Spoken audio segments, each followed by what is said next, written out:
થરાદ શહેરના મુખ્ય બજાર વિસ્તારમાં ગંભીર સમસ્યા સર્જાઈ છે. હાઈવેથી મેન બજાર તરફ જતા માર્ગ પર બારલી માતાજી નજીક ગટર ઉભરાવાની સમસ્યા સતત જોવા મળી રહી છે.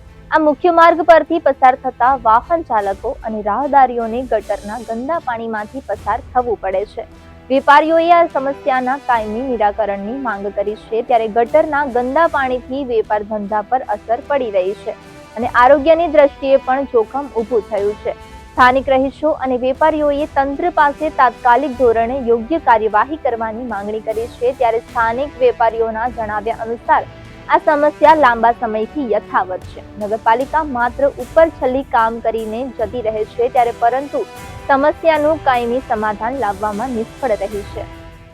અમે વારંવાર રજૂઆત કરવા છતાં અમારી આ ગટરનો કોઈ નિકાલ આવતો નથી.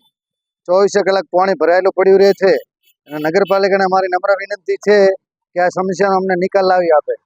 આ ગટરનો કાયમી વાસ્તે સોલ્યુશન થાય એવી મારી નરમ વિનંતી સાહેબશ્રીને. બરોબર, આ ભૂગર્ભ ગટર કાયમી 71 2 5 સાફ સફાઈ થઈ જાય છતાં આ ગટર ઉભરાય છે. બરોબર, આ જગ્યા છે આ બારલી માતાનું મંદિર, માર્કેટ યાર્ડ રોડ, થરાદ.